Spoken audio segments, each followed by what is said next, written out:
زندگی جنجالی آنجلا وایت از کودکی تا شهرت. تا حالا به این فکر کردی که یه دختر استرالیایی چطوری تونست یکی از معروفترین چهره‌های این صنعت بشه؟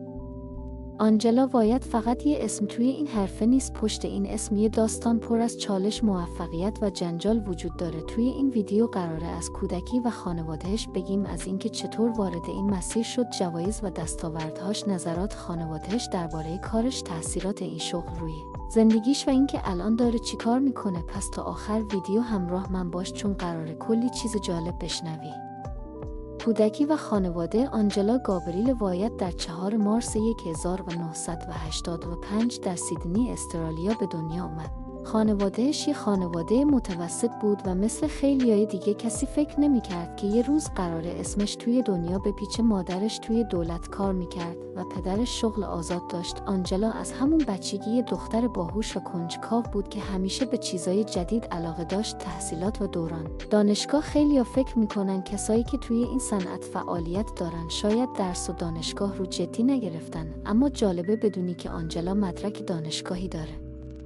اون توی دانشگاه ملبورن تحصیل کرد و رشتهش مطالعات جنسیت شناسی که به جلگه بود. همین علاقهش به مطالعات جنسیت و بدن باعث شد که نگاه متفاوتی به این صنعت داشته باشه. ورود به این صنعت چطور شروع شد؟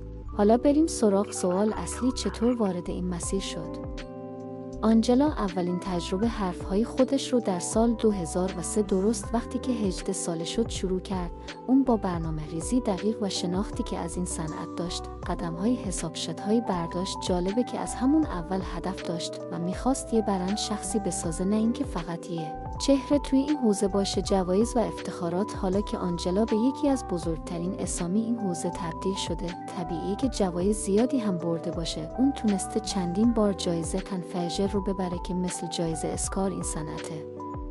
همچنین به عنوان بهترین بازیگر سال انتخاب شده و در طول سالها تونسته محبوبیت خودش رو حفظ کنه. نظرات خانواده درباره شغل آنجلا، یکی از سوالاتی که همیشه مطرح میشه اینه که خانواده آنجلا چه نظری درباره شغلش دارن. متاسفانه اطلاعات دقیقی در این باره در دسترس نیست و آنجلا ترجیح داده که زندگی خانوادگیش رو خصوصی نگه داره، اما میتونیم حدس بزنیم که ورود به این صنعت ممکنه چالش‌هایی رو در روابط خانوادگی به همراه داشته باشه. تأثیرات شغل بر زندگی شخصی، ورود به صنعت بزرگسالان بدون شک تأثیرات زیادی روی زندگی شخصی آنجلا داشته. اون در مصاحبه‌های گفته که این شغل میتونه روابط شخصی رو پیچیده کنه و پیدا کردن شریک زندگی که با حرفش کنار بیاد همیشه آسون نیست. با این حال آنجلا تاکید کرده که به انتخاب‌های خودش افتخار میکنه و از مسیری که طی کرده راضیه. الان داره چی کار میکنه؟